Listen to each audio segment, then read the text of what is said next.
जय जगन्नाथ दर्शक बंधु आपण मानक स्वागत करुच्ची आज एक नुआ भिडियो सुभद्रा योजनार जिते जन हिताधिकारी अच्छा समस्त आज भिडियोटी बहुत गुरुत्वपूर्ण तेणु भिडियोटी को शेष पर्यंत देखूँ ये गोटे खबर आसी आपण मैंने देखिपे जे 9 रे अकाउंट को आसब सुभद्रा टंका सरकार पठेबे तृतीय किस्ती। तो दर्शक बंधु ये खबर में कहुई आसंता 9 तारिख में सुभद्रा टंका आसब तृतीय किस्ती टंका सरकार आपण अकाउंट को पठेबे। तो कौन सत्यासत्यता रही ए खबर एवं खास करके जितेबले तृतीय किस्ती टंका मिल आपण से किस्ती टंका पाइबे ना नहीं सबकि डिटेल्स आज भिडियो जाना एवं सबुठारु बड़ कथा होउची जे सुभद्रा परिचालना कमिटी तरफ जो बैठक बसी जो मीटिंग टी होता से मीटिंग रे कौन सब निष्पत्ति निगला सब डिटेल्स आपण ये भिडियो जाना पाइपर। तेणु भिडियोटी को शेष पर्यटन देखते और चैनल को जदि आम सब्सक्राइब करना निहाती पक्षे सब्सक्राइब कर दिंतु और आपण भल पाइबा पूर्वक भिडियो को गोटे गोटे लाइक कर दिंतु। तो बड़ खबर एठार आसी जाइए जे 9 रे अकाउंट को आसब सुभद्रा टंका सरकार पठाइबे तृतीय किस्ती जोटा कि खबर आपण देखिपुंट। तो आसंता 9 तारिख माने राखी पूर्णिमा अवसर में सुभद्रा योजनार तृतीय किस्ती टंका मिलवाक जाऊँगी। आपण मैंने समस्ते जानते सुभद्रा योजनार 2टी किस्ती 10,000 टंका 1,20,00,000 ऊर्ध्व महिला को एपर्यंत मिल सारी।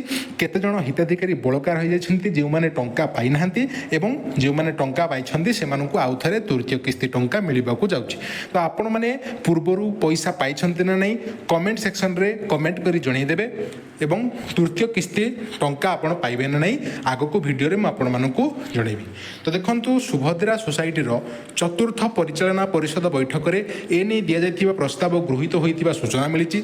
सुभद्रा ओडिशा सरकार सुभद्रा योजना को प्रचलन करबा पई गोटे कमिटी गठन कर जाइछि। सेही कमिटी तरफरु गोटे मीटिंग गोटे हमरो बैठकटी बसी से बैठक में बहुत गुरुत्वपूर्ण पदक्षेप उपर निष्पत्ति नि जाइथिला। ता भितर गोटे हूँ सुभद्रा योजनार तृतीय किस्ती टंका केउं दिन मिल से बैठक में बड़ निष्पत्ति नि जाइथिला जे तृतीय किस्ती टंका अगस्ट 9 रे मिल जहां नहीं सूचना मिलूँ। अगस्ट 9 तारिख माने राखी पूर्णिमा अवसर में सरकार आपण अकाउंट को तृतीय किस्ती टंका छाड़े बोली बैठक में निष्पत्ति नि जाइथिला। किंतु जे पर्यंत कौन ऑफिशियल अपडेट आसी ना जे पर्यंत प्रभाती परिणा मैडम किंबा मुख्यमंत्री मोहन चरण माझी तांकर ऑफिशियल हैंडल रे कौनसी पोस्ट करना कौनसी सूचना देना से पर्यंत आमे मानिक चलवा जे अगस्ट 9 रे आपण को मिलवाक जाउछि तृतीय किस्ती टंका। एवं सबुठार बड़ कथा होउछि जे जो महिला मानकर पूर्व रिजेक्ट हो जाइतिला सुभद्रा योजना रे जो माने योग्य हिताधिकारी होइतिले मध्य सेमानकर फॉर्म टी रिजेक्ट हो जाइतिला सेमानंकु तृतीय किस्ती रे मिलिबन नाही टंका। देखंतु व्यस्त होबार किछि भी कारण नाही से बैठक रे बहुत गुरुत्वपूर्ण निष्पत्ति निया जाइतिला जे सुभद्रा हिताधिकारी जो माने टंका पाइबारु वंचित अछंती सेमाने समस्ते पाइबे टंका। गाँ गाँ बुली घर घर बुली जो सब हिताधिकारी अछंती सेमानकर सर्वे करिवे सर्वे करा सरकार तरफ एवं यही सर्वे रे कॉलेज छात्री माने जोग देवे। कॉलेज झील मैंने आपण पाखक जाई सब किसी डिटेल्स बुझिकी घर भाई घर सर्वे करेंगे।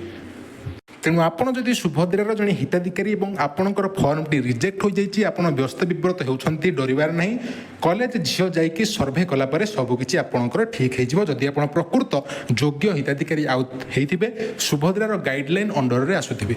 तो ये गुरुत्वपूर्ण इनफॉरमेशन बाकी रहा सुभद्रा सोसाइटी परिचालना परिषद बैठक में यही सब निष्पत्ति नि जाइथिला जो कि जो मैंने बड़का हिताधिकारी अच्छा एवं तृतीय किस्ती टंका यह रिलेटेड सबकि अपडेट। तो दर्शक बंधु भावुँ आज भिडियोटी आपण बहुत भल लगी यही अपडेट पाइबापी चैनल को सब्सक्राइब करूँ वीडियो को लाइक करी अन्य मानक सह शेयर करने को जमा भी भूलिए ना।